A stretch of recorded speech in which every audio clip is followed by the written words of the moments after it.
It was the night before Obamacare in Washington, D.C., ran by politicians whose approval was -3. And they meet on a place we call Capitol Hill, where they say one thing and then do as they will. And they sit in groups, the left and the right, which seem as different as day is from night, where they argue, battle, squabble, and fight. And the president's house is white, you can't miss it. We the people own it, but we the people can't visit. Security costs are high and the challenge is hard, except when the president visits Martha's Vineyard.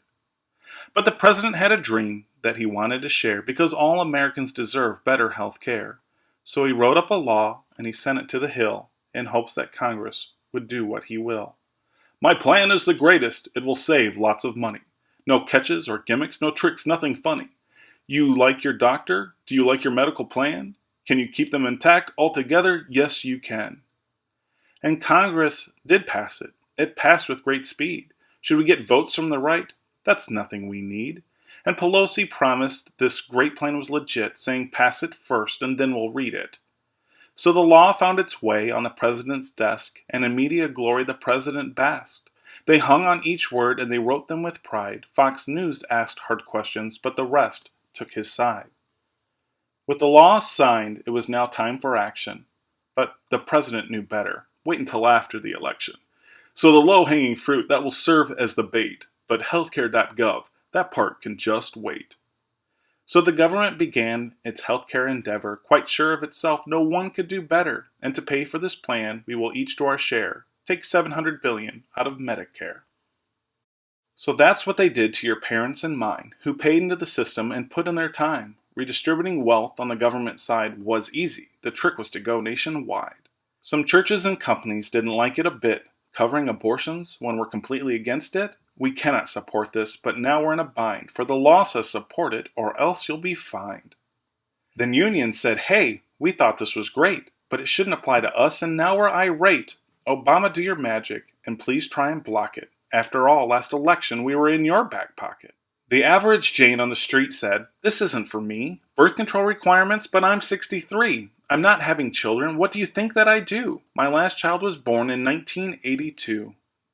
The legal challenges, they came left and right, and the government resisted and put up a fight. The Supreme Court weighed in and covered their backs, allowing for fines or the Obamacare tax. And so came the launch on that glorious day, when our healthcare woes would be washed away, for thousands would find a plan they would love when they logged onto the site healthcare.gov. But wait, what is this? It's not registering my clicking. I'm clicking, but the website instead, it's sticking. The beach ball is turning, my hourglass is stuck. I've been trying for hours without any luck, and some shook their fists and said, now what the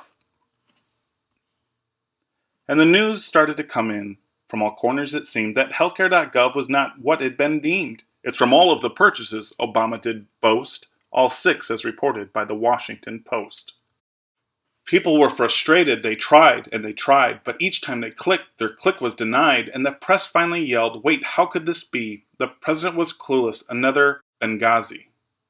The system ran us over $600 million in cash, yet within 24 hours the system just crashed.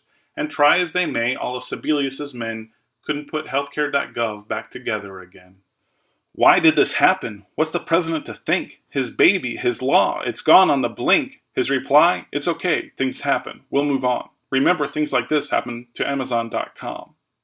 So down went the website until the end of November, with the promise that by then it would of course all be better. And we'll extend out some deadlines, even though it's a law, with executive orders to iron out this flaw. So the work on the website, it continued on, when security officials sounded the alarm. The administration, it seemed, was at an all-time new low when they learned that their website had security holes. And if that wasn't enough to make the president sick, the letters that reached folks would get him there quick, with all of the problems that the administration could handle. People began getting letters that their plan was now canceled. Canceled? Say what? That just can't be right. Was the president's promise a fly-by-night? Is it true, Mr. President, that they can cancel my plan? And in the press conference he coyly answered, everyone, yes they can. And worse yet, he knew about it since 2010. But our plans are better and cheaper, you see. But the people answered, not for me, or me. My plan has now doubled, mine tripled, sometimes more. My deductible made my jaw hit the floor. The president was cornered, he wanted to smoke. His legacy quickly was becoming a joke. I'll make an order so you can keep your plan. For one more year, we'll play kick the can. But insurance company said, hold up, now wait a minute. We overhauled our system and now you want to change it? It took us 3 years and we did all you require. We can give them their plans, but the premiums will be higher.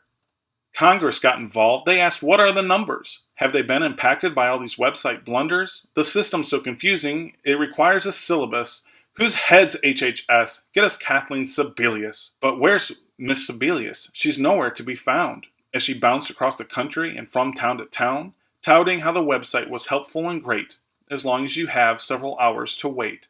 When she finally made it to Congress's floor, Isa was clamoring. He couldn't take much more. Sebelius, he yelled, how many have signed on? I'd like to tell you, but the website is down. When the numbers did come in, they were lower than expected. It seemed Obamacare was the plan millennials rejected. But we need healthy people to sign up. To Obama it seemed. How else can we afford our old folks' Ponzi scheme?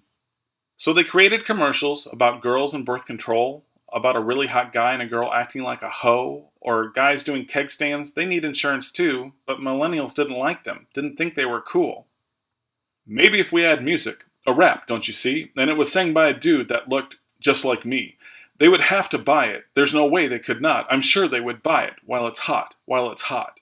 But the millennials don't want it, and what's even worse than the fact that Obama can't fill his Obamacare purse is that millions of people are losing their plan, and now fewer have health care than before this began. So dear children, hear my story. It's sad and it's true, but these are the people who are working for you. They create bigger government because they think they're so smart, but look at their agenda, it's just falling apart. Trust in yourself, study hard, stay in school, don't get pregnant prematurely, and keep your I-do's. And you'll be able to fulfill your American dream the way that you want, on the terms that you deem. So I hope that you laughed at my rhyme, at my dribble, and learned the truth. You just can't trust a liberal.